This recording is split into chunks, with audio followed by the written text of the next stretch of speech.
Hola gente, bueno, hoy empezamos un nuevo tema. En particular nos va a brindar unas herramientas que van a contribuir y mucho a la resolución de límites, en particular los límites indeterminados. Ese va a ser el objetivo fundamental de la clase de hoy. Cómo superar las indeterminaciones por otras herramientas que no son las algebraicas, que ya sabemos usarlas. Este es uno de los teoremas más importantes del cálculo diferencial. Se llama el teorema de Rolle porque lleva el nombre del matemático, digamos, que lo sistematizó mejor. Y nos da una vía o nos dice en particular dónde buscar los extremos de una función. ¿Se acuerdan que habíamos hablado de funciones acotadas, superior o inferiormente, o funciones acotadas sencillamente para llamarlas las que están acotadas por encima y por debajo? Bueno, este teorema precisamente nos dice dónde buscar los puntos máximos y mínimos, si es que existen, de una función. Recuerden que el teorema dice que si la función es derivable en un punto y en ese punto alcanza un extremo, entonces la derivada vale 0. Geométricamente lo que significa es que la recta tangente a la curva en dicho punto es paralela al eje X, porque la derivada es la pendiente, ¿verdad? Una cosa que tenemos que destacar es que no necesariamente estamos diciendo que hay un único punto, puede haber varios puntos, ¿verdad? Imagínense el seno de X entre 0 y 30 pi. Alcanza su máximo y su mínimo varias veces y en todos esos máximos y mínimos la recta tangente a la curva es paralela al eje X. En algunos libros, por ejemplo, el teorema de Rolle se escribe de otra manera, diciendo que entre dos ceros de la función derivada, para una función que es derivable, siempre existe un cero de su función derivada. Es más, de hecho, si yo escribo esta función auxiliar, lo que estamos diciendo es que este corolario, o sea, esa consecuencia, no solo que no es que se puede deducir del teorema de Rolle, sino que además es equivalente a él. Por supuesto que si estamos pensando así, lo que estamos probablemente surge la pregunta, ¿y si la derivada no es 0, puedo encontrar alguna otra relación con pendientes? Bueno, ese es el resultado que veremos a continuación. Y como les decía, este resultado, que se llama teorema de los incrementos finitos del valor medio o de Lagrange, me permite que bajo determinadas condiciones, es decir, continua en el intervalo cerrado y acotado y derivable en el interior, entonces va a existir al menos un punto en el interior de dicho intervalo tal que la derivada vale esto. Pero esto que está a la derecha acá es ni más ni menos que la pendiente de una cuerda que pasa por los puntos A, f de A, B, f de B. Con lo cual, en realidad, es una versión generalizada del teorema de Rolle, por eso en ocasiones también se le llama así, teorema generalizado de Rolle.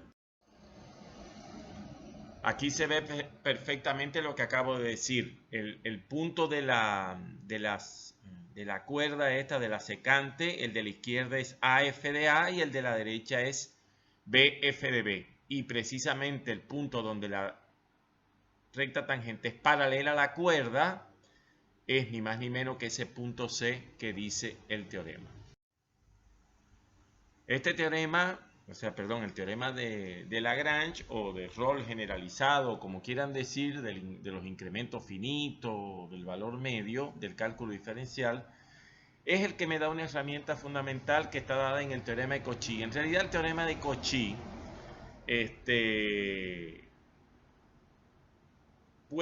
puede entenderse como la aplicación del teorema de Lagrange a dos funciones simultáneamente, a f y a g.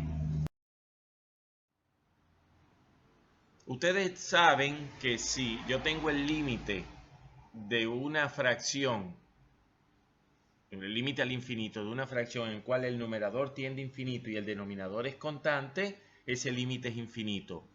Por otra parte, si yo tengo una fracción y el denominador es constante, perdón, el denominador tiende a infinito y el numerador es constante, ese límite es cero.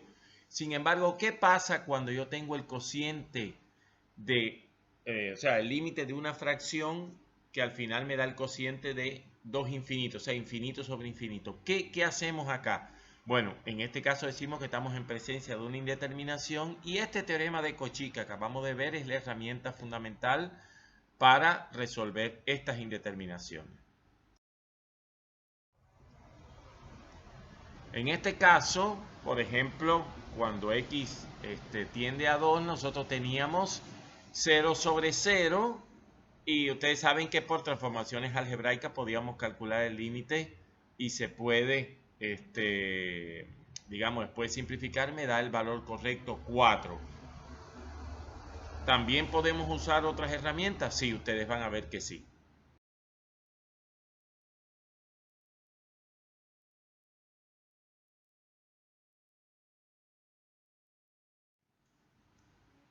El teorema de Cauchy lo que me está diciendo es ni más ni menos que esa indeterminación yo la puedo salvar derivando arriba y abajo de esa fracción. Por tanto, la derivada de x2 menos 4 es 2x con respecto a x. Y la derivada de x menos 2 con respecto a x es 1. Con lo cual me da 2x sobre 1, que es 2x. Cuando x tiende a 2, tengo 2 por 2, 4, que es el mismo valor que obtuve anteriormente. Eso es lo que se llama la regla de L'Hopital. Y me dice que si este límite de un cociente es indeterminado, ya sea 0 sobre 0 o infinito sobre infinito, entonces lo puedo calcular o puedo intentar resolverlo calculando la derivada del numerador y del denominador y evaluando a ver si ya se superó la indeterminación.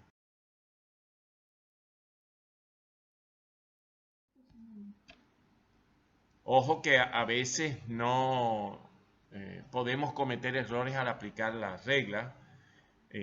Se recomienda que cada vez que usted aplique la regla, evalúe antes de seguir. ¿Por qué? Porque en este caso ustedes se dan cuenta que ya se superó la indeterminación porque eso me da 0 sobre 1, que es 0. Si vuelvo a derivar, ya me da un resultado erróneo. Es decir, cada vez que aplique la regla, que no es la regla del cociente, sino derivar el numerador y derivar el denominador, entonces tengo que evaluar para ver si se superó o no la indeterminación. Bueno, aquí tenemos las 7 indeterminaciones que se presentan para resolver. Las dos primeras ya sabemos que las podemos superar o por transformaciones algebraicas o aplicando la regla de L'Hopital en su expresión más concreta, que es derivando arriba y abajo. La tercera, infinito por cero, lo que tenemos que hacer es convertir este infinito por cero en una expresión que nos lleve a la indeterminación 0 sobre 0 o infinito sobre infinito. Y entonces ahí le aplico L'Hopital. Las indeterminaciones, estas 4 de acá de la línea de abajo, la primera, infinito menos infinito, lo que tengo que hacer primero es sacar un factor común y llevarlo a la forma infinito por 0 o 0 por infinito, en cualquiera de las dos expresiones. Y a partir de ahí llevarla entonces a las expresiones 0 sobre 0 e infinito sobre infinito. Que no es el caso de las indeterminaciones exponenciales, que como les dije eran 7, ¿verdad? Bueno, ¿qué hacer en este caso? Primero vamos a resolver algo. 0 por infinito, ¿por qué no está en el listado? Bueno, el problema es que 0 por infinito no es una indeterminación. Bien, si les les reto o por lo menos los invito a tratar de demostrar esto. Si no, después en el grupo resolvemos entonces esta cuestión. Aquí tenemos un ejemplo de infinito por 0 y cómo se procede para llevarlo a 0 sobre 0 y después aplicarle L'Hopital. Esta, como ven, es una indeterminación del tipo infinito menos infinito. Se saca factor común, se encuentra denominador común, perdón, y se reduce a la forma 0 sobre 0, y de ahí ya yo puedo aplicarle L'Hopital hasta que supere la indeterminación. Como les decía, se aplica el L'Hopital hasta que supere la indeterminación, que me lleva al resultado correcto del límite 1/2. En el caso de las indeterminaciones exponenciales 1 al infinito, 0 a la 0 e infinito a la 0, lo que se usa es un recurso, después yo les voy a pasar por el grupo exactamente cómo es que se obtiene esta expresión de acá. Eso habitualmente lo hago en la pizarra, pero bueno, no tenemos, yo le voy a pasar por el grupo la deducción para que vean que en realidad lo que termina haciendo es calcular un límite de una expresión determinada. Bien, pero eso va a ser muy fácil, ustedes lo van a ver y no vamos a tener ningún tipo de problema en entenderlo. Bien, bueno. Eso es todo por hoy, así que seguimos en la próxima clase con este nuevo tema. Nos vemos.